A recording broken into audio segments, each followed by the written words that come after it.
Hi, I wanted to share a tool, the use of a tool example here. Yeah, so I'm going to be showing you, if I can, how one can use a black mirror to help with value adjusting. And yeah, I feel like there's another thing, but let's get started with that anyhow. Okay, so here I have a painting. I feel pretty good about it. One thing to keep in mind is that the lighting on a subject, if you use natural light, is changing constantly. So you have to be kind of choose something and go with it. I might change the background color a tiny bit, but later in the day, in the afternoon, and in full sun, the sun clouds in front of the sun right now, but in the afternoon, the background feels much more blue compared to the rest of the composition.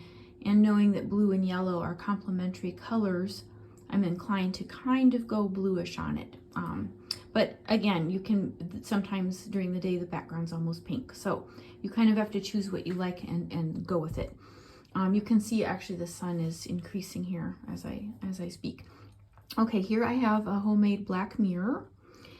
Black mirrors obviously are not great for color checking because they add darkness to what you're going to see, but they are excellent for checking your values, to check the contrast in your painting compared to your subject.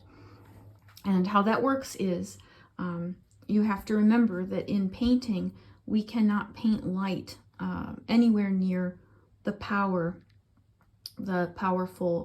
light color value that it has.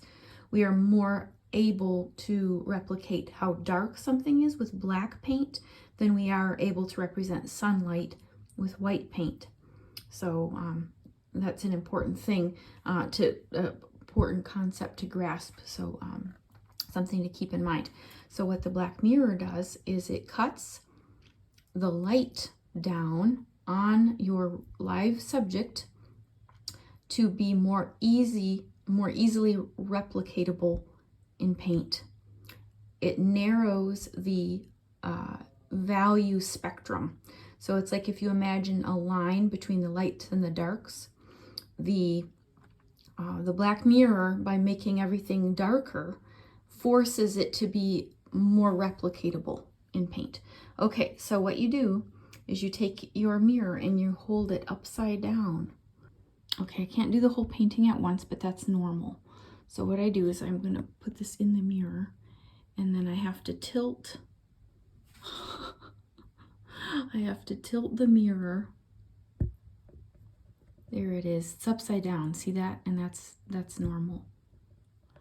So you see them in the mirror. See, there it is in real life.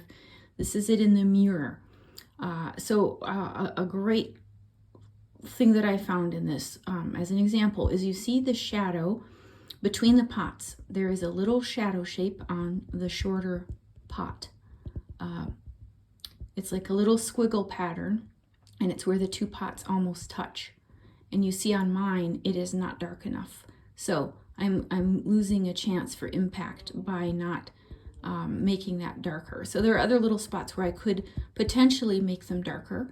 Again, it's subject to your artist vision, but you can at least see how this tool works. And you can make decisions then based on this, like your values. If you punch up your value differences, it can make a more impactful painting. Okay, I hope that was helpful.